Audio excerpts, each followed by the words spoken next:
Hello, dear friends, and welcome back to our quiet corner of history. Tonight, I invite you to settle down, make yourself comfortable, and allow your mind to drift gently into the distant past. Close your eyes if you like, and picture yourself slipping not into a dream, but into another life entirely. Imagine opening your eyes, not in the world of today, not surrounded by electric lights or the familiar sounds of the modern night, but in a time long gone, a time of castles rising against the horizon, of stone walls and wooden keeps, of horses snorting in the dawn mist, and of banners fluttering in the wind. Imagine that you, quite suddenly, have awakened as a knight in medieval England. What would your life be like? What duties would you have to face? What joys, hardships, and dangers would shape your days? And most importantly, how would it feel to walk through this ancient world clad in armor, sworn to service, and bound by honor? Tonight we will take this journey together. Slowly, patiently, step by step, we will walk through the imagined days of a knight. We will not rush. This is not a tale of battle and fury, but a calm unfolding of life as it may have been, an exploration of daily routines, of struggles and comforts, of castles and fields, of prayers and feasts, of loyalty and love. And if you're enjoying these stories, I'd really appreciate a like or subscribe. Super curious where you're all listening from, so drop a comment with your location and what time it is. There always blows my mind how people are falling asleep to this all over the world. So, let the modern world grow quiet around you. Let the noise of our time fade. And together, let us slip into the hush of medieval England, into a life both strange and familiar, a life where honor, duty, and faith guided every step, a life that might have been yours had you awoken one morning in the body of a knight. Chapter 1. The Awakening in the Castle. You open your eyes. At first, the light seems strange. It is not the glow of a bulb, not the neat rectangle of a window pane, but the flickering gold of a torch set in an iron sconce, and the thin morning sunlight streaming through shutters of rough wood. The air is cold, sharper than you are used to. You feel it instantly, nipping at your face and hands.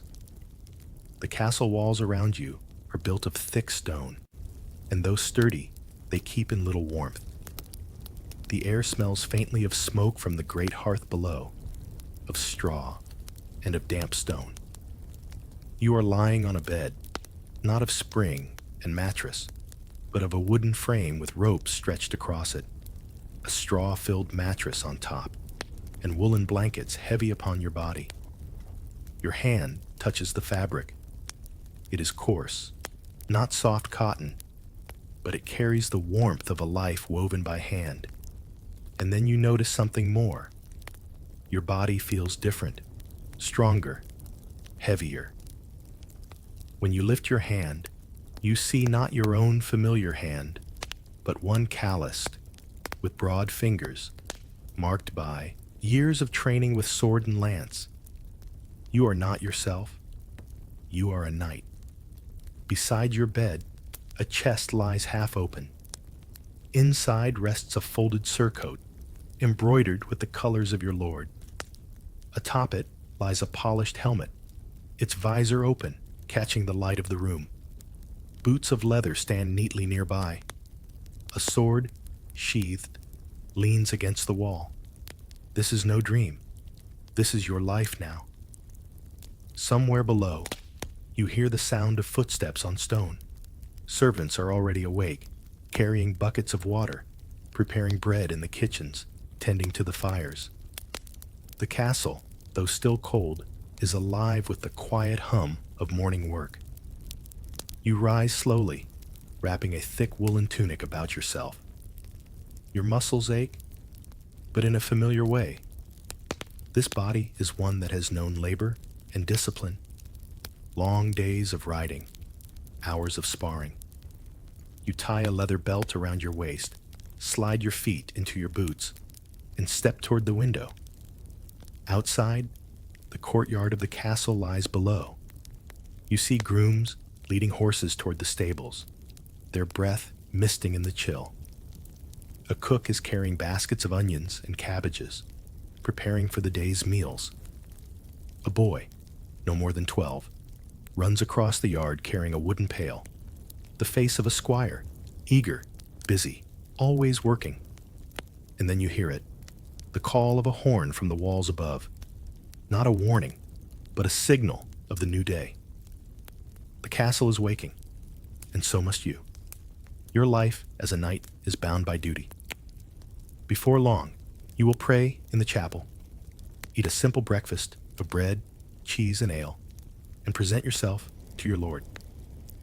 Today may bring hunting, or training, or perhaps a journey beyond the castle walls. Every day is shaped by rhythm and expectation. But for now, you stand at the window, breathing the cold morning air, your hand resting on the hilt of your sword. This is your new world, and it has only just begun.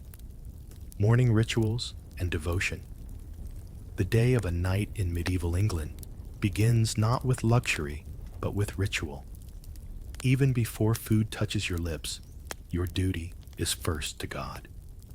You leave your chamber, descending the spiral staircase that twists down the tower wall.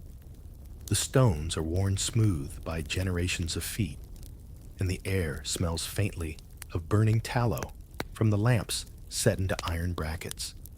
The sound of your boots echoes softly, mingling with the distant clatter of servants at work. At the bottom, you find yourself in a quieter corridor, leading toward the small chapel built into the castle itself. Nearly every castle, no matter how small, had such a sacred space.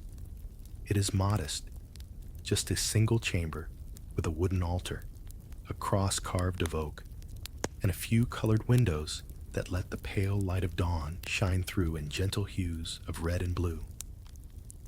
You kneel on the cold stone floor.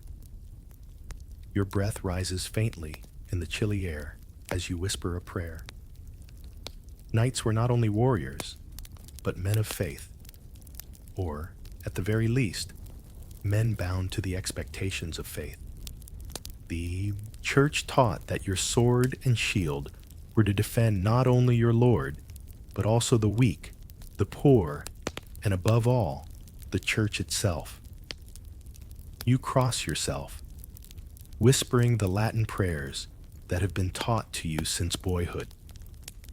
They flow from your lips automatically, a habit formed through years of repetition. You ask for strength, for courage, for mercy, and for protection. Soon, other figures enter the chapel. A few servants pause here on their way to their morning duties. A priest, gray-haired and solemn, lights a small candle at the altar. He nods to you respectfully. You are, after all, a knight, a man of rank, but also one expected to set an example. When the prayers are done, you rise. The smell of incense lingers in your clothes as you step back into the bustling corridors of the castle. Now, your stomach begins to remind you of the next ritual of the morning, the first meal of the day. The Great Hall awaits. Breakfast in the Great Hall. The Great Hall is the heart of castle life. When you step through the heavy wooden doors, you are greeted not by silence, but by life itself.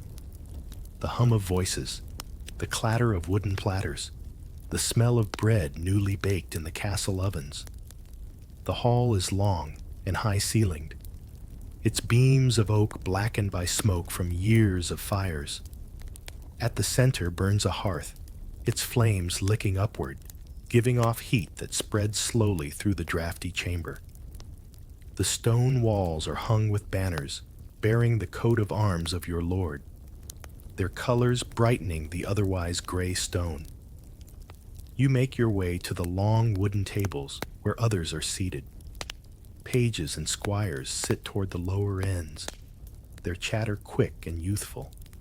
Servants move briskly, setting down trenchers, flat rounds of coarse bread used as plates, onto which are placed portions of food. This is breakfast, but do not imagine eggs and bacon, as in the modern sense. Instead, the fare is simple. Thick slices of dark bread, a bit of soft cheese, perhaps a boiled egg if the hens have been generous, and a mug of small ale, weak in strength, but safer than water.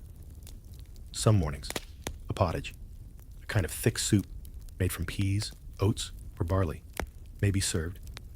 It is hearty, if not refined. You sit, and soon a servant places food before you. The bread is coarse, but warm, and the cheese has a tang of sharpness. You eat slowly, calmly, knowing the day will require your strength. At the far end of the hall sits your lord, his place marked by a higher chair and a table set apart. He is already eating, speaking in low tones with his steward. You bow your head slightly in acknowledgement before returning to your meal. Around you, life continues. The squires laugh quietly as they eat, their hands already stained from the morning's work in the stables. A minstrel plucks softly at a lute in the corner, providing a gentle backdrop of music. Dogs wander between the benches, hoping for scraps of bread tossed their way. The hall is not only a place of eating. It is the living room, the courtroom, the gathering place of the castle. Later today, your lord may hold audiences here, settling disputes among tenants or receiving messages from afar. But for now, it is a place of warmth, of community, of nourishment. You finish your meal, washing it down with a final sip of ale. A servant clears the trencher, giving you a nod. Your strength is gathered, your stomach satisfied. Now begins the true labor of your day. Training in the courtyard. After breakfast, you step out into the castle courtyard. The cold morning air greets you once more, sharper now against your skin after the warmth of the great hall. The sky above is pale blue, with wisps of cloud trailing lazily across it, and the sound of life fills the open space. Here is the heartbeat of the castle. Horses stamping their hooves in the stables, squawking chickens darting across the yard, the clang of hammer against iron from the smithy, where a blacksmith is already at work, and, of course, the ringing sound of steel meeting wood as young squires practice with their training swords. As a knight, training is not just something you once endured as a boy. It is something you must maintain every day. A knight's body is his weapon, his strength his shield, his skill his greatest defense. You tighten the belt of your tunic and make your way toward the practice grounds. Already, several squires are lined up, wooden swords in hand, their cheeks flushed with effort as they spar under the watchful eye of the master-at-arms. This man is older, grizzled, his hair streaked with gray, his voice sharp as he calls out corrections. He notices you and bows slightly. "My lord knight," he says, his tone respectful but brisk. "Would you care to show them how it is done?" You nod. A wooden sword is brought to you, its weight solid in your hands. You step into the ring, facing one of the eager squires. He is perhaps 14, lanky but strong, his eyes full of determination. The fight begins. He lunges, and you parry with ease, the wood cracking loudly against your blade. He tries again, this time swinging high, but you duck low, pushing him back with a controlled strike. You do not defeat him harshly. It is not about winning, but about teaching. Each movement you make is deliberate, showing him balance, timing, and restraint. The watching squires cheer quietly learning from every strike and block. The master-at-arms nods approvingly. After a few more exchanges, you lower your sword, placing a hand on the boy's shoulder. "Well done," you say, your voice calm. "Remember, strength is nothing without control." The boy nods, his chest heaving, but his eyes shining with pride. Next comes the horse training. You walk to the stables, where your warhorse awaits. He is a powerful destrier, tall and broad, with a dark mane and intelligent eyes. He snorts softly as you approach, recognizing your presence. War horses were not common riding animals. They were trained for years, bred for strength and courage, capable of carrying a knight in full armor into battle without faltering. With the help of a stable hand, you mount the horse, settling into the saddle. You guide him into the yard, where wooden targets have been set up. A lance is placed in your hand, its shaft long and heavy, the tip blunted for practice. You charge. The wind whips against your face as the horse gallops forward. The lance lowers, steady in your grip, and with a sharp crack, it strikes the target, splintering the wood. The watching squires cheer again, their admiration clear. You circle back, practicing again and again, until sweat dampens your brow and your arms ache from the effort. It is exhausting, but necessary. For a knight, battle could come at any time. To falter even once might mean death, for you, or for those you are sworn to protect. Finally, the practice ends. You dismount, patting your horse's neck, whispering a word of thanks for his loyalty. The squires scatter to their tasks, inspired by what they have seen. You, too, feel a quiet satisfaction. The body is warmed, the spirit sharpened. Training is complete. But a knight's day is not only about combat. Soon, you will step into another world entirely. The world of governance, of responsibility, of the lives of peasants and villagers who depend on the castle's strength. And so, with sweat still drying on your brow, you turn back toward the keep, ready for what the day will bring. Duties beyond the sword. When most people picture a knight, they see shining armor, lances lowered in tournaments, and battles fought on fields of glory.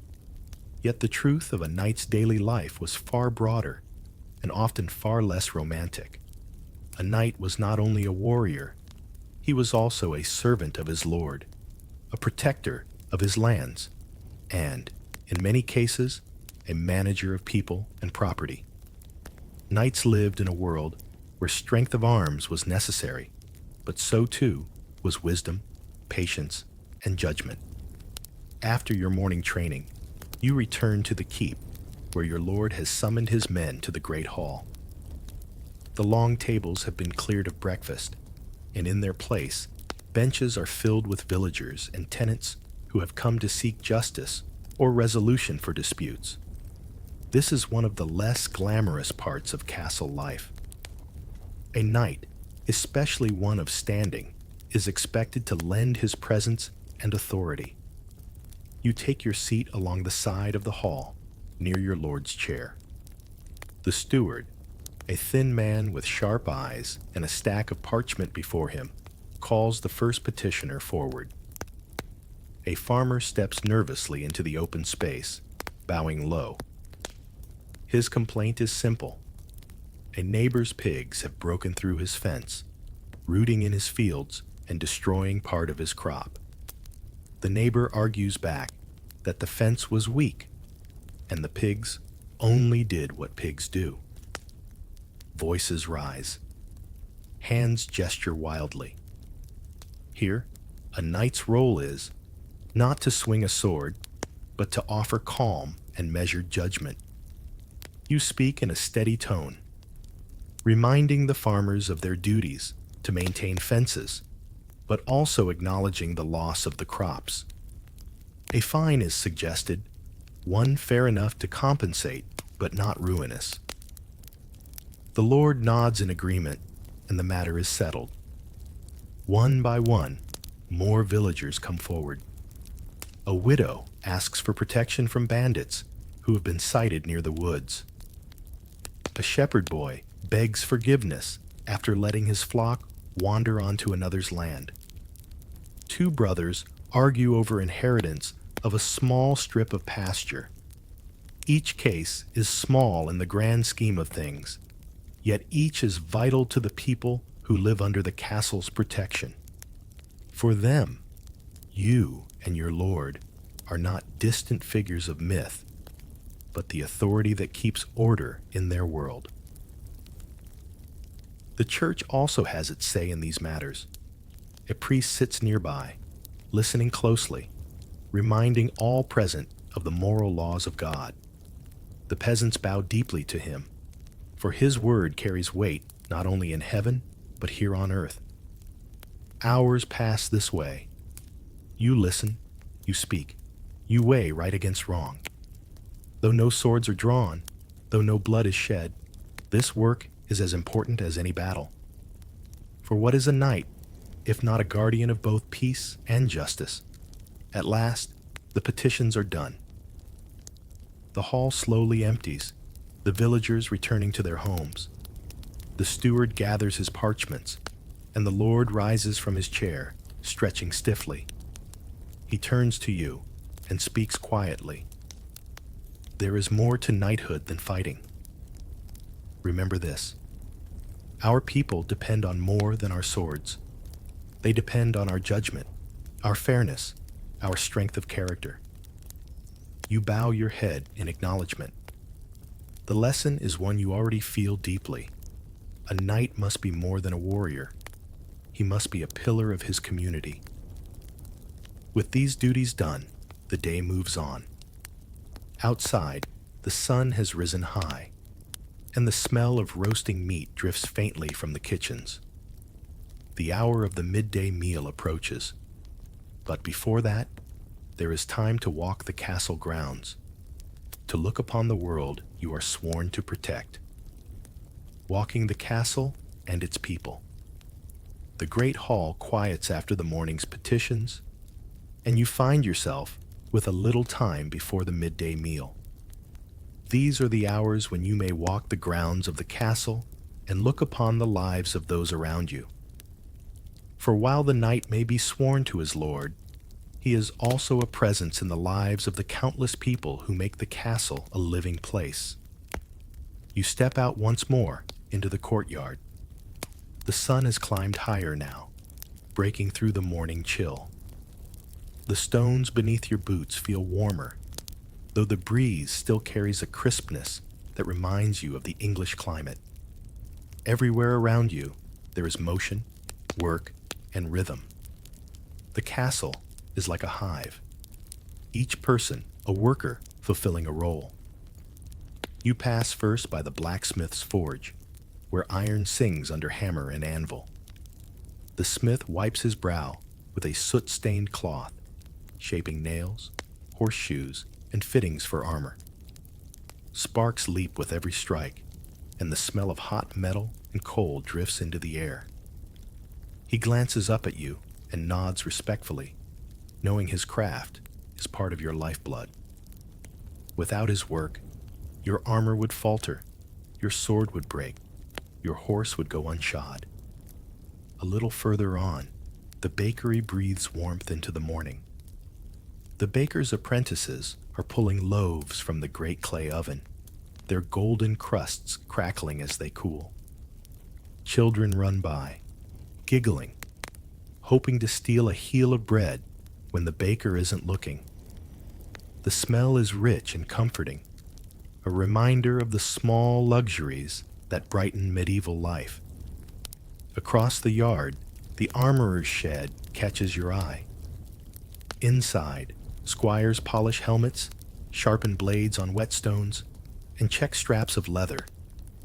The light glints on polished steel, each piece lovingly maintained. For armor is not just protection, it is a knight's second skin, and any weakness in it could mean the difference between life and death. You continue walking, your eyes taking in the servants and laborers who scurry through their endless duties. A woman balances a basket of linens on her hip as she heads toward the washing area. A boy carries firewood to the kitchens, his arms straining but determined. Two older men repair a wooden cart, their hands calloused but skilled. You pause, speaking gently to some of them as you pass. They bow their heads deeply in respect, not only for who you are, but for what you represent. To them, you are not simply a man. You are the castle's shield, the one sworn to protect them from dangers beyond the walls. Soon, you wander toward the stables, where your warhorse and the other steeds are kept. The stable master, a broad-shouldered man with hay clinging to his tunic, is brushing down a mare. The air smells of leather, hay, and animals, a blend that is earthy, strong, and strangely grounding. Horses whicker softly as you approach, some nudging their heads over the stall doors, searching for treats. You reach out, stroking the muzzle of your destrier once again. His dark eyes meet yours, steady and loyal. You know that in battle, this animal will be as much your partner as any man beside you. You whisper softly, praising him, for knights understood well that their survival often rested on the strength and courage of their horses. Finally, you make your way toward the outer walls of the castle. From the battlements, you look down upon the village that stretches beyond the moat. Smoke rises from thatched cottages. Fields ripple in the breeze, already dotted with peasants at work. Oxen pull wooden plows across furrows of dark soil, while children chase one another between huts. The village is humble, yet it is the beating heart of the land. It is for them, the farmers, the bakers, the blacksmiths, that the castle exists. Their labor feeds you, their tithes support the Lord, and in return, your sword and shield stand as their defense. The sight of them reminds you of your vows, not merely to fight, but to protect. You rest your hands upon the cold stone of the wall, gazing outward. For a moment, you feel the balance of it all. The castle and the village, the knight and the peasant, the sword and the plow. Each needs the other. Each is bound by unseen ties. The bell from the chapel rings softly in the distance. The hour has come. It is time to return to the great hall, where the midday meal awaits. The midday meal and courtly customs. The sound of the chapel bell fades as you step back into the great hall. The fire in the central hearth burns more brightly now, its warmth spreading across the high stone chamber. Servants move quickly, laying out long, wooden tables with trenchers, cups, and jugs of ale. The midday meal is about to begin. Meals in a medieval castle were not simply about eating. They were events, moments of ritual, of order, of hierarchy. Every man and woman present knew their place at the table, for in this world, where you sat and what you were served spoke as loudly as words. You take your seat along the table, not at the highest end where your lord sits, but in a place fitting your rank as a knight. Pages and squires sit farther down, while servants remain standing, ready to fetch food and drink as needed. The food begins to arrive. Platters are carried in, their aromas filling the hall. Thick slices of roasted mutton, the fat glistening in the firelight. A stew of beans and onions, simple but hearty. Fresh loaves of bread, still warm from the ovens. Bowls of pottage, flavored with herbs from the castle garden. Wheels of cheese, hard and sharp, cut into wedges. For drink, jugs of ale and watered wine are set down the tables. The ale is mild, enough to refresh without leaving one drunk, for the day's duties are far from over. As the food is served, you are reminded of the rituals of table manners. To eat in a noble hall is not the same as eating in the fields or the village cottages. There are customs, unspoken rules, that mark one as noble or base. You tear bread with your hands rather than cutting it with a knife. You share a trencher, a thick slice of bread serving as a plate, with the person beside you, for such sharing is expected. When drinking, you raise your cup politely, nodding to those seated near you. And when speaking, you keep your voice measured and calm, for the hall is a place of order, not of chaos. Conversation flows easily. Some nights speak of hunting, planned for the next week. Others whisper of rumors from distant towns. Raiders seen on the coast, disputes between lords, the ever-present stirrings of politics. Squires chatter more freely, laughing quietly among themselves, while servants listen in silence, their ears taking in every word, though their mouths stay shut. At the high table, your lord presides. He eats slowly, speaking with his steward about the state of the lands, the accounts of harvest, and the supplies needed for winter. From time to time, he glances down the table, offering a nod to his knights, acknowledging their loyalty and presence. When the meat has been eaten and the bread consumed, the final course arrives.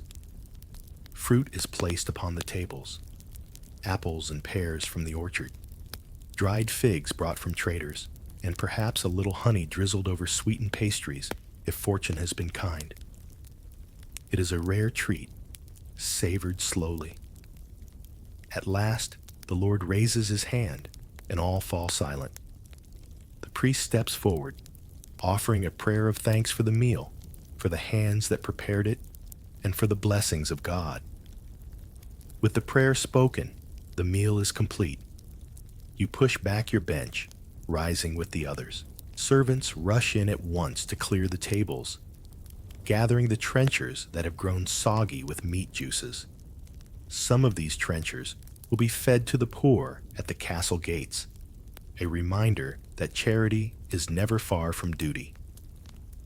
The hall grows quieter again. Outside, the sun still stands high in the sky, its light spilling across the courtyard.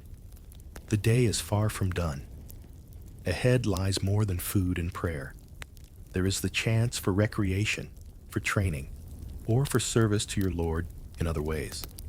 But before any of that, you step aside, allowing your body a moment of rest. For the life of a knight is full of rhythm, work and worship, eating and fighting, ruling and serving, hunting and the noble pastime. The midday sun warms the castle walls, and with the meal finished, your lord decides to spend the afternoon in one of the most favored pursuits of the nobility, the hunt. Hunting is not merely a pastime. For a knight, it is training in disguise. To ride across uneven ground, to draw a bow swiftly, to handle hounds, to track game. These are all skills that sharpen the body and the mind, preparing one for the rigors of war. Word spreads quickly through the hall, and within the hour, you are mounted upon your destrier, gathered with fellow knights, squires, and servants. Horns hang from belts, bows are strung, and lances are carried.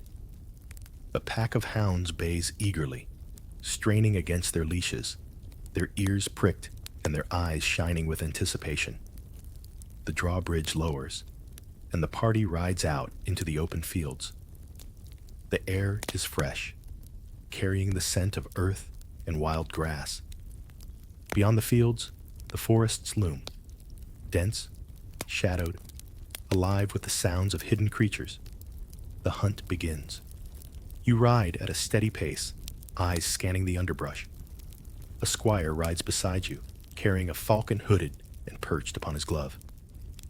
These birds of prey, are another mark of noble sport, symbols of patience, discipline, and mastery. The first quarry is sighted, a stag, tall and proud, its antlers catching the light as it moves through the trees. At once, the hounds are loosed, their cries breaking into wild song as they chase after the beast. Horses surge forward, hooves pounding the earth. The forest seems to come alive with motion and sound. The chase is long, demanding balance and control as your horse weaves between roots and low branches. At last, the stag is cornered near a stream. An arrow flies from the bow of one of your companions, striking true. The beast falls, and a horn sounds in triumph. Yet even in this victory, ritual is observed.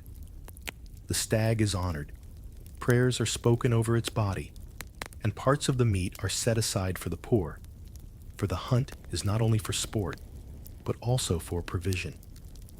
The noblest cuts will go to the Lord's table, the rest distributed through the household. As the hunt continues, smaller game is taken, hares darting through the brush, birds flushed from the trees.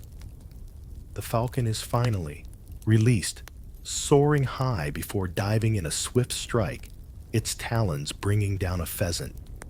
The squire beams with pride as he retrieves it.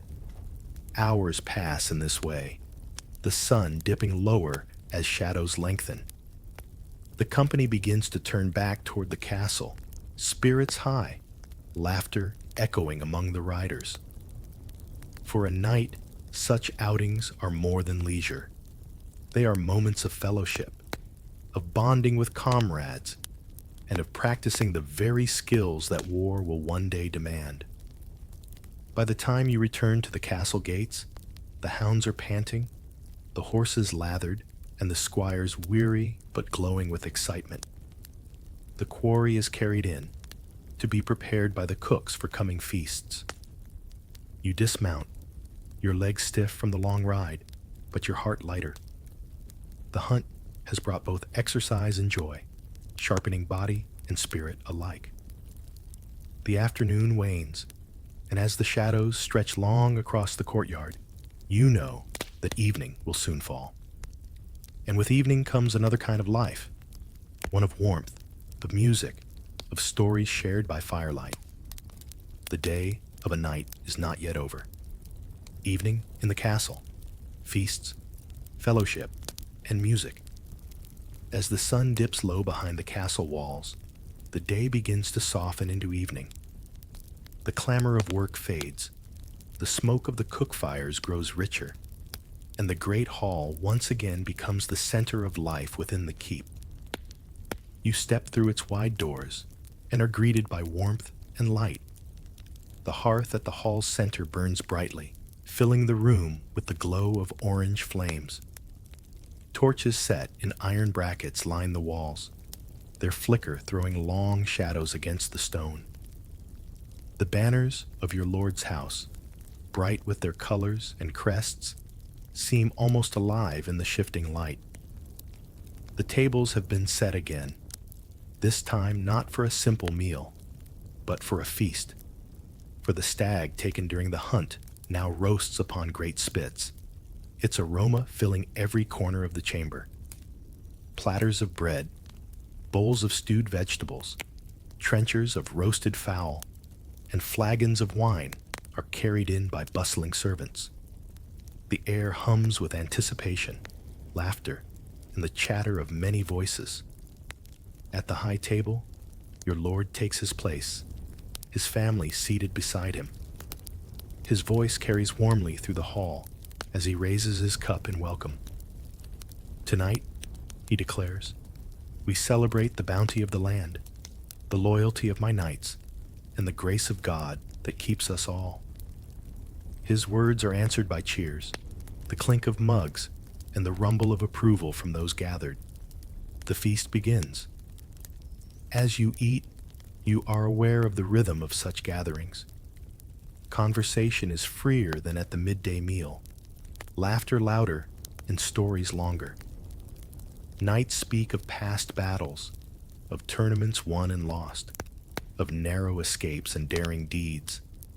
Squires listen eagerly, their eyes wide, dreaming of the day when they too will earn their spurs.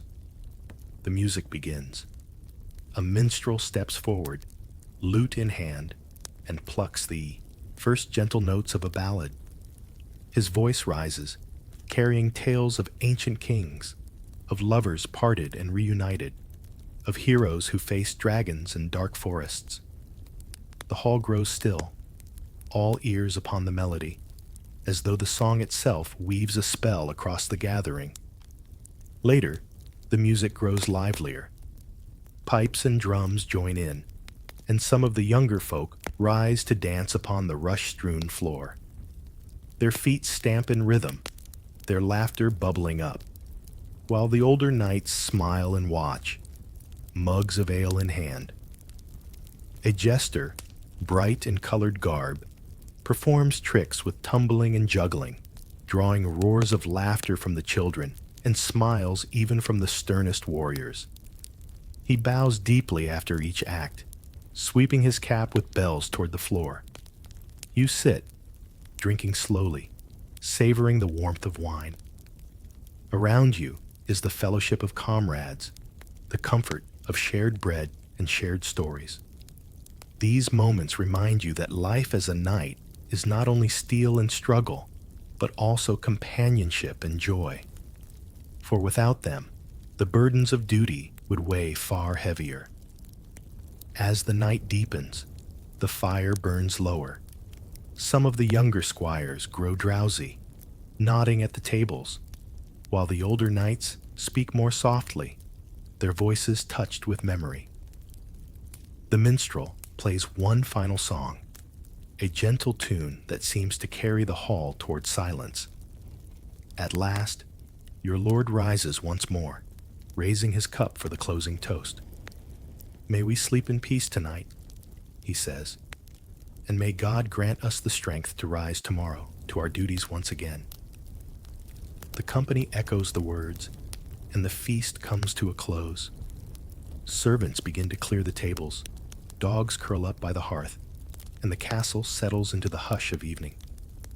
You rise, feeling the weight of the day upon your shoulders. Battle drills, duties, the hunt, the feast. Your body is weary, but your spirit is calm. Soon, you will return to your chamber, where the cold of the stone will greet you once more, and you will lay yourself down upon straw and wool. Yet for now, you pause at the hall's doorway, glancing back at the fading glow of the fire, the soft murmur of voices, the banners still swaying faintly in the torchlight. This is your life, the life of a knight in medieval England, a life of service, of honor, of faith, and of fellowship. And as you turn toward the darkened stair that leads to your chamber, you carry with you the memory of this day, just one of countless such days, woven into the fabric of centuries past. The knight's chamber and nighttime reflections. The feast has ended. The music has faded.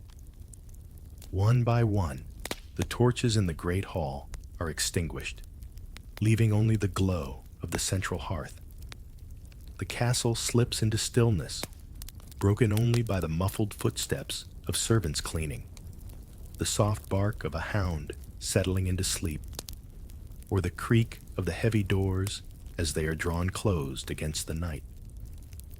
You climb the spiral staircase once again, your boots striking against the worn stone.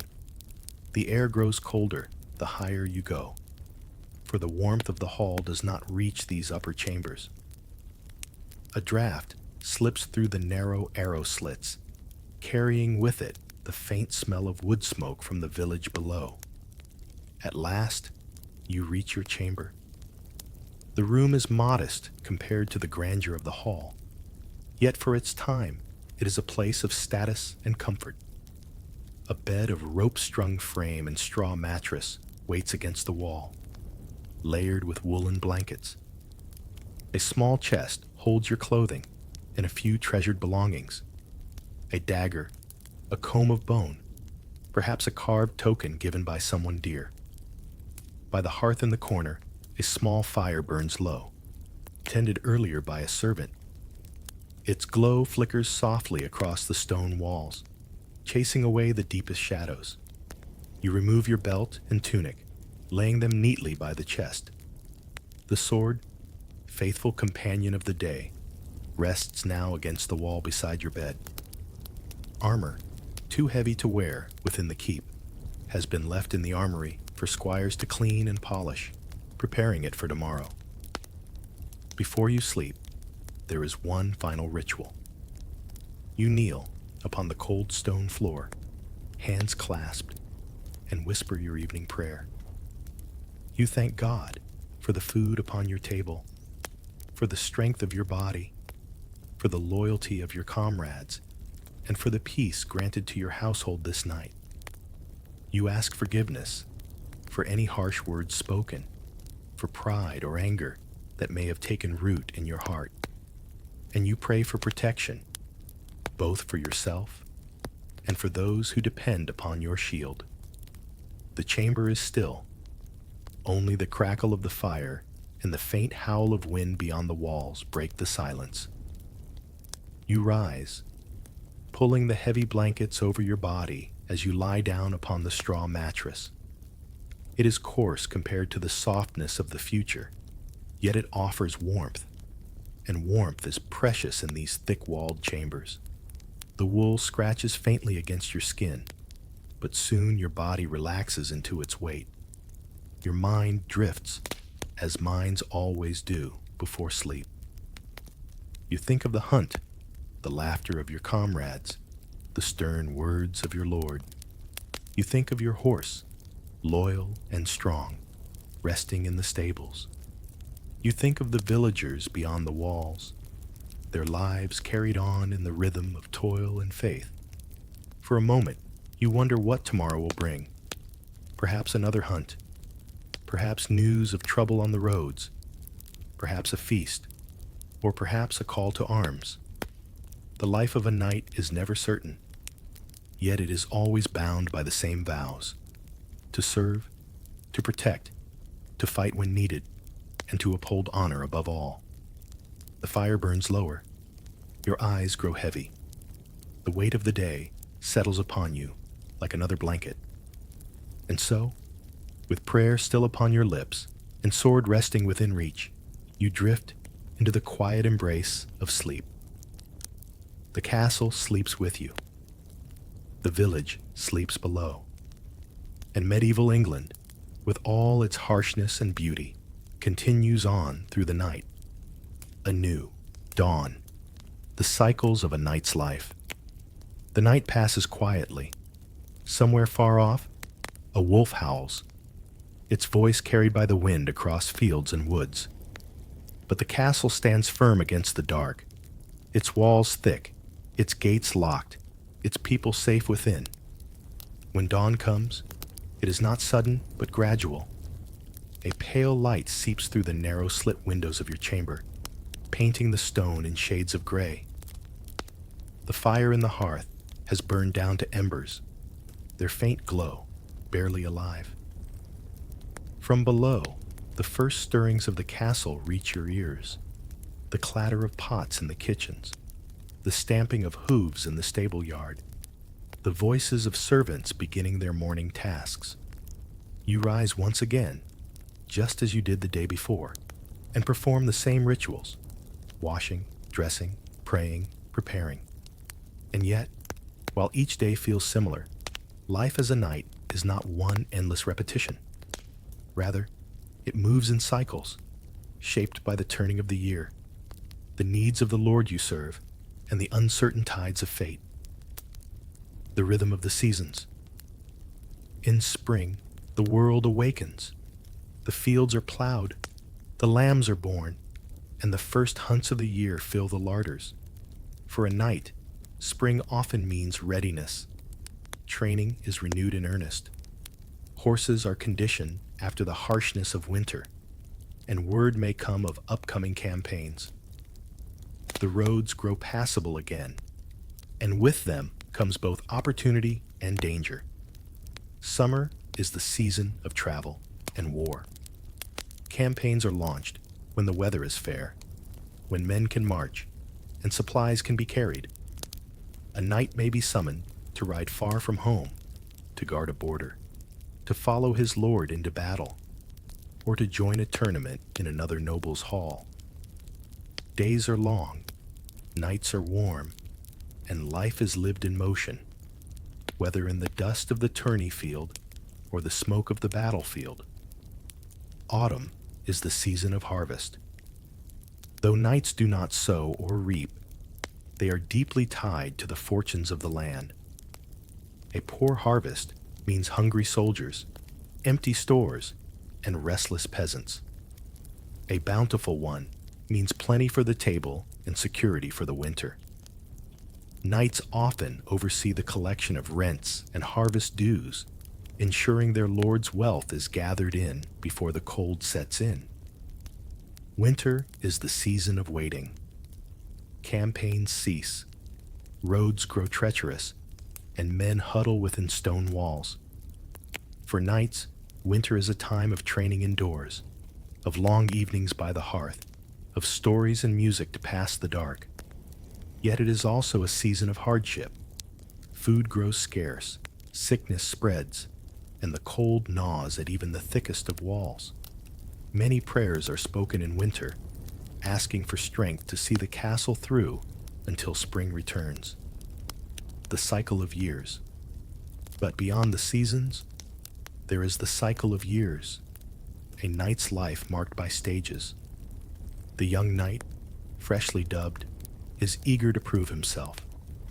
Every hunt is a chance to shine, every skirmish a test of valor. Mistakes are made, as they must be, but the fire of youth drives him forward.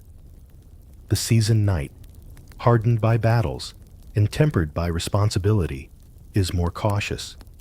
He knows when to strike and when to hold back. He has seen comrades fall, has felt both victory and loss, and carries the weight of those memories with him. And then, the older knight, no longer riding as swiftly into battle, but honored for his wisdom and counsel. He trains the squires, advises his lord, and watches the next generation take up the sword. His legacy is not only in the battles fought, but in the lives shaped by his guidance. The unpredictable tide of fortune. Yet not all cycles are gentle. Some are sudden, violent, and unforgiving. A knight may wake one morning to find his lord has been called to war, and by nightfall he is riding into danger. A single battle may lift a man into glory or strike him down into ruin. Fortune turns swiftly in medieval England, and knights live always with its shadow. But in the quiet moments, the feasts, the prayers, the evenings by the fire, they understand something vital, that their life is not only measured in victories, but in service, in loyalty, in the bonds between comrades, and in the simple act of rising each day to fulfill their duty. And so, when the new dawn comes, as it does today, you rise once more. The cycle begins again. Another day in the life of a knight, another turn of the wheel, another step in the long story of medieval England. The code of chivalry, ideals that guided a knight's heart. To truly understand the life of a knight, one must understand not just his actions, but the principles that shaped them. In medieval England, a knight was more than a warrior. He was a man bound by a code, a set of ideals that guided his every thought, word, and deed. This was the code of chivalry, honor above all. Honor was the cornerstone. To be a knight without honor was to be no knight at all. It was not enough to fight bravely in battle. One must act with integrity at all times.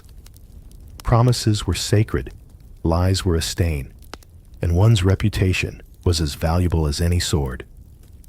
A knight could not take what was not his, betray a friend, or mock the weak.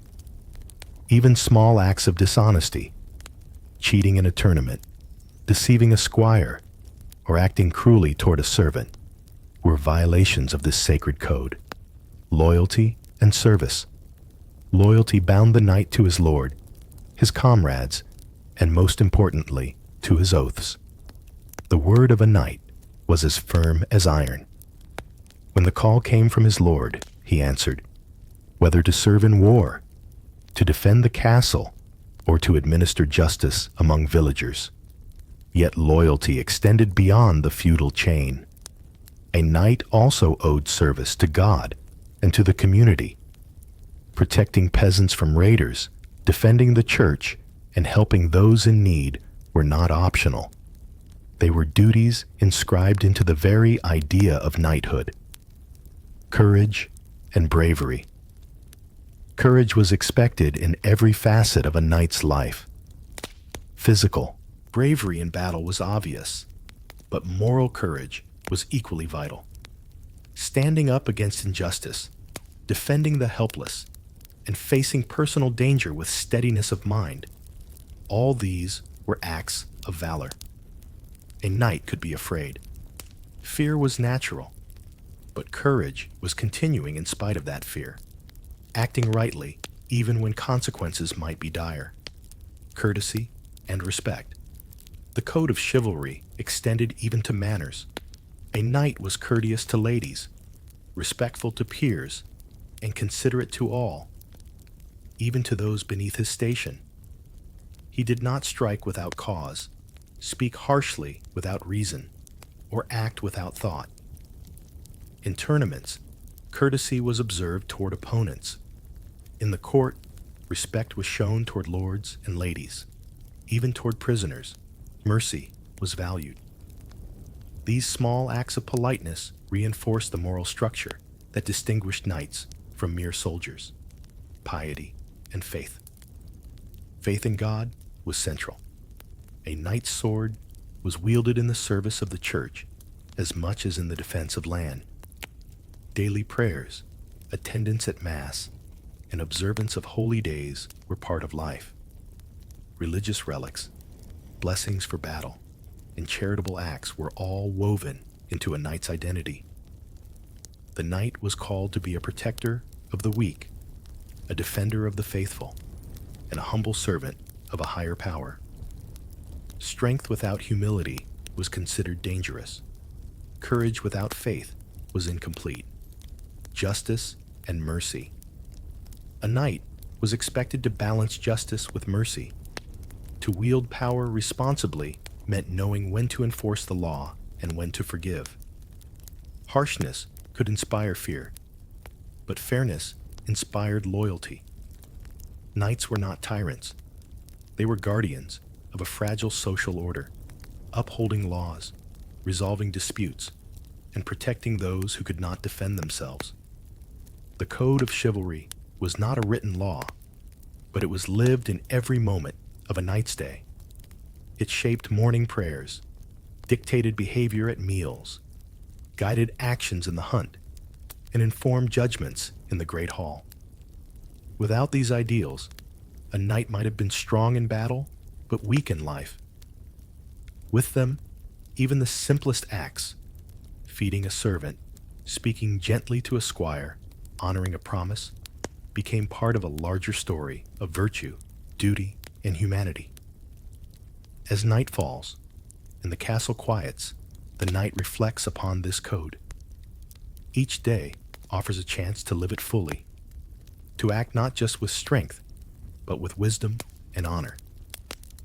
And in doing so, he becomes more than a soldier.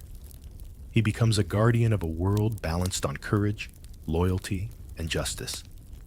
Knighthood on campaign, life on the road and in battle. The call to arms comes suddenly or is long anticipated, depending on the time of year. A messenger arrives at the castle gate, bearing a sealed letter or word of your lord. The king requires troops. Neighboring lords are raising armies, or bandits threaten the countryside.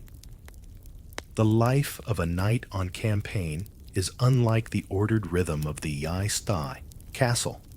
There is no predictable sunrise bell, no warm hearth, no table laden with bread and roasted meat. There is only the road, the horse, and the constant tension between preparation and action, packing and preparation. Before leaving, the knight inspects his gear meticulously. The sword is sharpened, the armor cleaned and polished, the shield reinforced. A dagger is secured, a mail coif adjusted, and gauntlets checked for flexibility.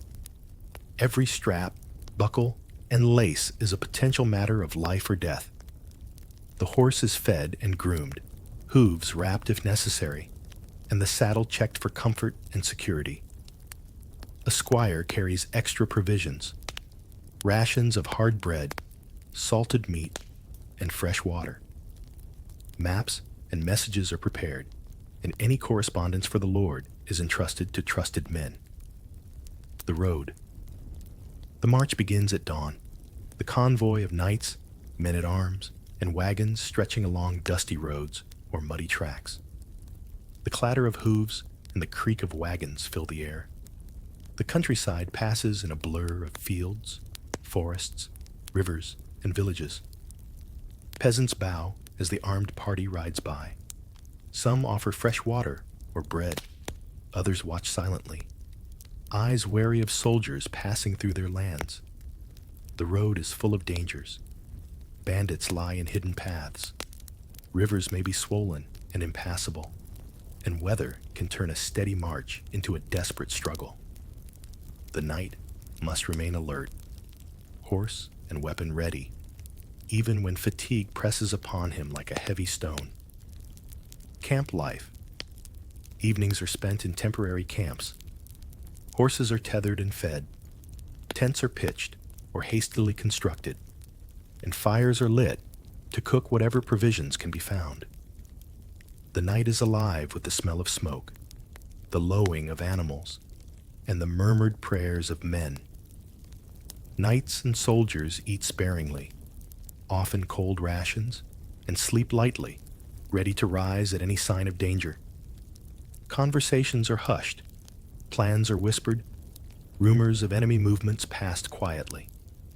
There is little comfort here, no feasts, no music, no warm hall, but there is camaraderie, shared struggle, and the unspoken bond forged through hardship. Skirmishes and battles. When engagement comes, it is sudden and violent. The clash of swords, the cries of men, the thunder of hooves across fields, and the smell of blood and sweat overwhelm the senses. Knights ride at the forefront, lances lowered, armor gleaming even in the dust and chaos of combat. Every decision matters. A misplaced step, a delayed strike, or a faltering horse can cost life or limb. Yet knights are trained for this.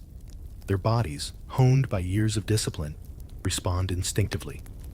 Strategy, courage, and skill are intertwined.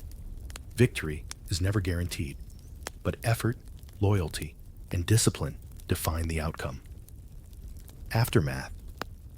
When battle ends, silence descends like a heavy fog. The wounded are tended, the dead are mourned, and the living gather what supplies remain. Knights and squires alike reflect quietly, recognizing both the cost and the necessity of their actions. Even in victory, a knight understands the weight of responsibility. He is not merely a warrior, he is the guardian of lives, both of those he leads and those he protects. The honor of the day is measured not only in glory, but in the courage shown and the justice maintained. Life on campaign teaches lessons unavailable in the calm of the castle. It reveals the fragility of fortune, the value of loyalty, and the depth of courage. It reminds a knight that knighthood is not a title or armor alone, but a lifetime of choices under the gaze of God, comrades, and enemies alike. And when the campaign ends, when the roads grow quiet, and the castle gates reappear on the horizon, the knight returns changed, stronger, wiser, and bound ever more deeply to the world he serves. As the years pass, one begins to understand the rhythm of life as a knight, not only in a single day, but across a lifetime. From the first morning when the sun crept through the castle windows, to the quiet prayers before sleep, every moment has been shaped by duty, honor, and the bonds between people. You have awakened to a world of stone walls and roaring fires, of training in the courtyard and feasts in the great hall. You have ridden across fields in the hunt, faced dangers on the road, and felt the thunder of battle. You have laughed with comrades, honored your vows, and kept faith in the code that defines knighthood. And now, as evening falls once more, you stand atop the castle wall, gazing at the village below.